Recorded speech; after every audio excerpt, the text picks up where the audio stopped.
المتفرد بتصريف على التفصيل والإجمال تقديرا وتدبيرا المتعالي بعظمته ومجده الذي أنزل الفرقان على عبده ليكون للعالمين نذير والصلاة والسلام من أرسله الله الثقلين إلى جميع الثقلين الإنس والجن بشيرا ونذيرا وداعيا إلى الله بإذنه وسراجا منيرا وعلى آله وصحبه وأهل بيته وسلم تسليما كثيرا أما بعد فقال الله تبارك وتعالى في كلامه المجيد وفرقانه الحميد وكذلك فتنا بعض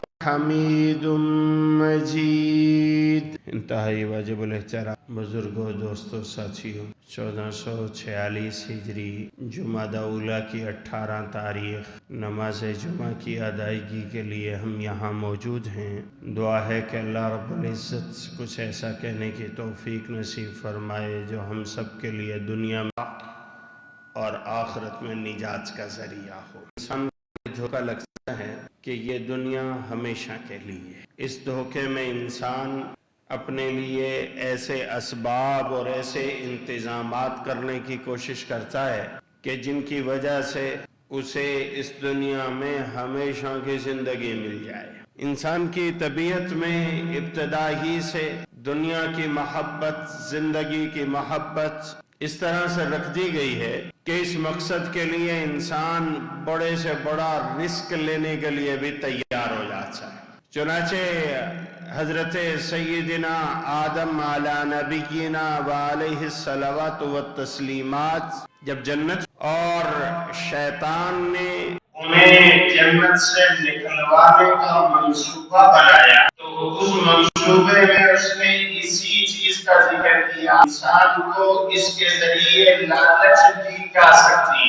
حل ادلکم علی شجرۃ الخلد وملک لا یبلی، کہ میں تمہیں بتلاتا ہوں، میں تمہاری رہنمائی کرتا ہوں ایک ایسے درخت پر کہ جو درخت تمہیں ہمیشہ کے لیے زندہ کر دے گا اور تمہیں ایسی بادشاہی مل جائے گی کہ پھر اس بادشاہی کو کبھی زوال نہیں ہوگا.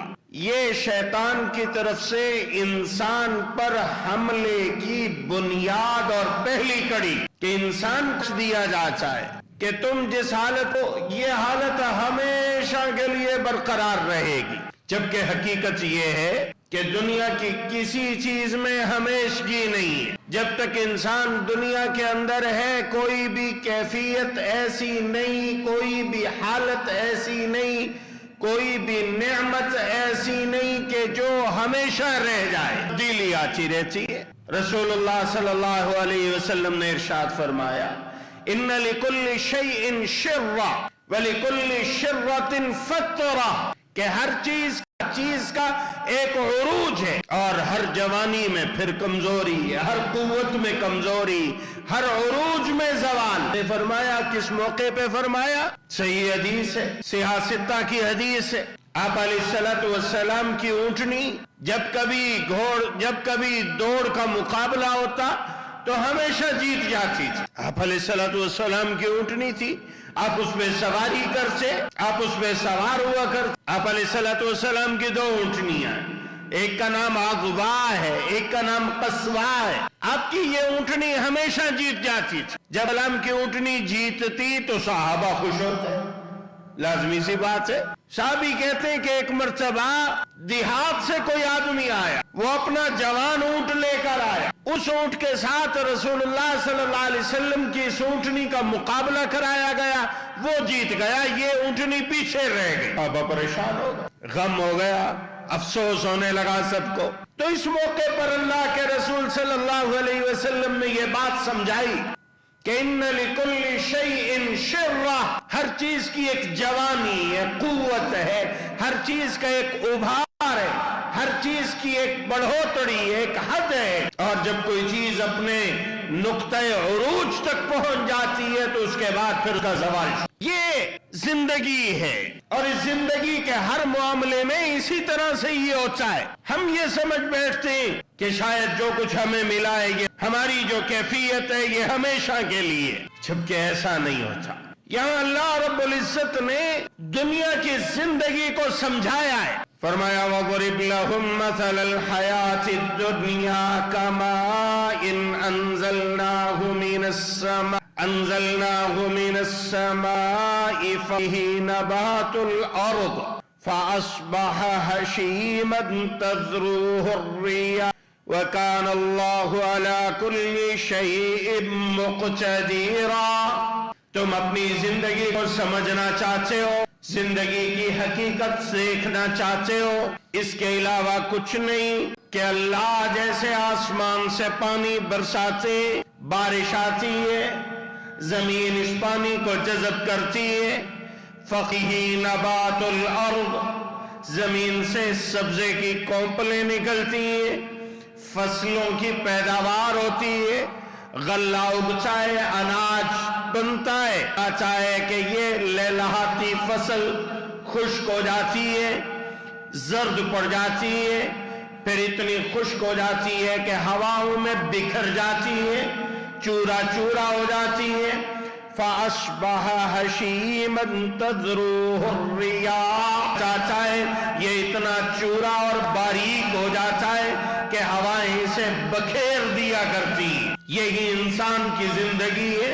زندگی دنیا میں انسان آیا کمزور، جوانی کی طرف سفر ہوتا ہے، قوت کی طرف سفر ہوتا ہے، ہر آنے والا دن انسان کو قوت میں مضبوط سے مضبوط آتا ہے، اور جب انسان اپنی قوت کی انتہا پہ پہنچتا ہے، حتی اذا بلغ اشدہ، جوانی کی انتہا کو پہنچ جاتا ہے، تو پھر الٹا سفر شروع ہوتا ہے، پھر کمزوری کی طرف انسان جاتا ہے۔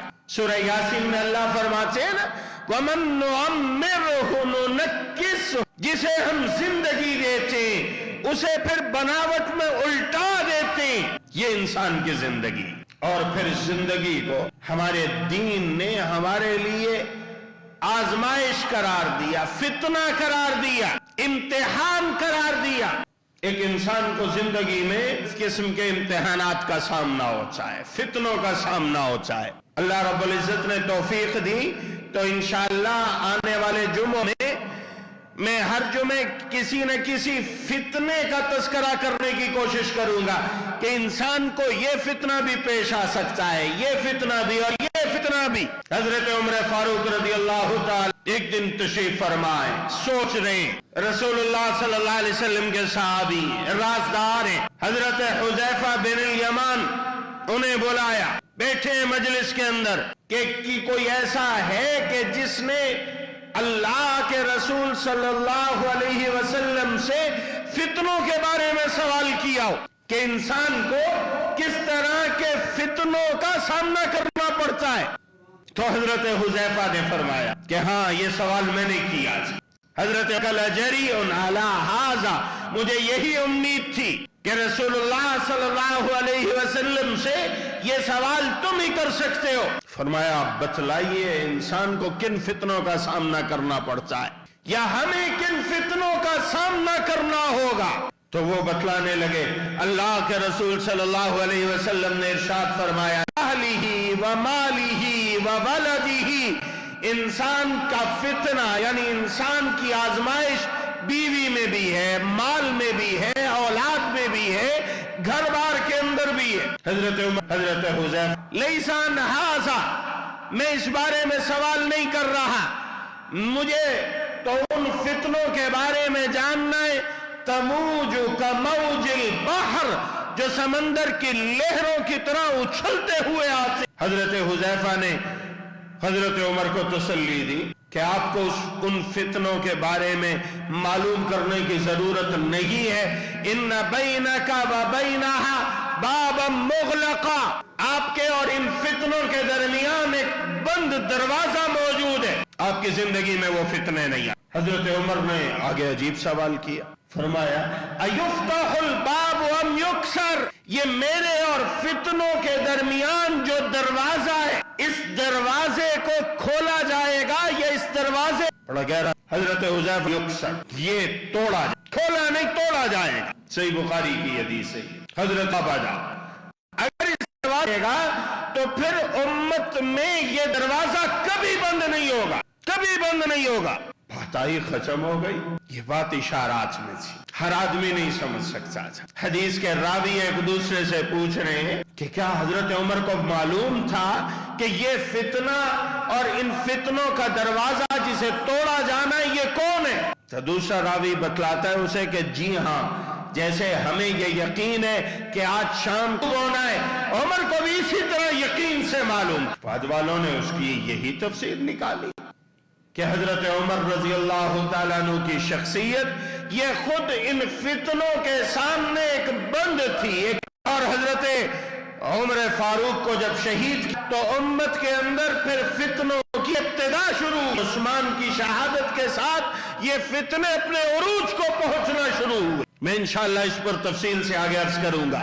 اللہ کے رسول صلی اللہ علیہ وسلم آرام فرما رہے ہیں، آنکھ کھلی آپ کی زبان سے لفظ نکلا سبحان اللہ ما انزل فی هذه اللیلہ الفتن، سبحان اللہ آج کی رات کتنے فتنے نازل ہوئے۔ یہ ہے کہ جو صواحب هذه الحجرات ہمارے گھروں کی عورتوں کو جگائے، اس لیے کہ فتنوں کا نزول ہو رہا ہے تاکہ وہ اٹھ کر اللہ کی عبادت میں مشغول ہو۔ دفعہ مدینہ کے کسی ٹیلے پر تشریف لائے، آپ نے مدینہ کو دیکھا اور فرمایا کہ انی ارا ما لا ترون، میں وہ دیکھ رہا ہوں جو تم نہیں دیکھ سکتے، جو تم نہیں دیکھ رہے۔ اور پھر فرمایا کہ لوگوں کے گھروں میں اس طرح فتنے گر رہے ہیں کہ مواقع القطر، جیسا کہ بارش کے قطرے گرتے، یہ انسان کو فتنوں کا سامنا کرنا ہوتا ہے۔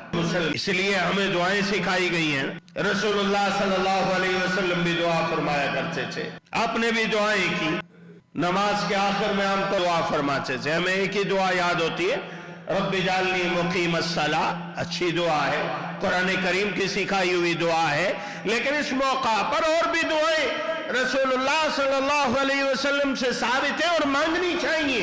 اللہم انی اعوذ بک من فتنة المسیح الدجال ومن فتنة المحیا والممات، یہ دعا کا ایک ٹکڑا ہے جو مختلف دعاؤں کے اندر آیا ہے۔ اللہ کے رسول صلی اللہ علیہ وسلم اللہ کی حفاظت اور پناہ مانگ رہے ہیں، اے اللہ تو مجھے محفوظ کر دے مسیح دجال کے فتنے سے۔ ایک رسول اللہ صلی اللہ علیہ وسلم نے دعا مانگی، اللہم انی اعوذ بک من العاجز والکسل والجبن والحرم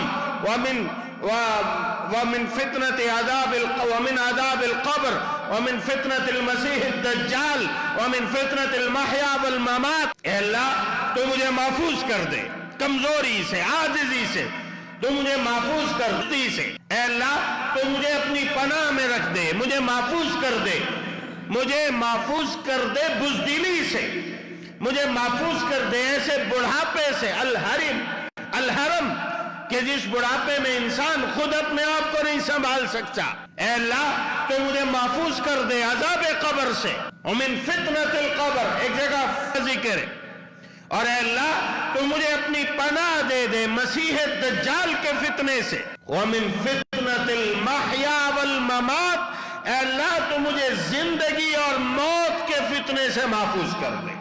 زندگی خود ایک فتنہ ہے، آزمائش ہے، اس آزمائش سے کامیابی کے ساتھ نکلنا یہ ایک مسلمان کی ضرورت ہے۔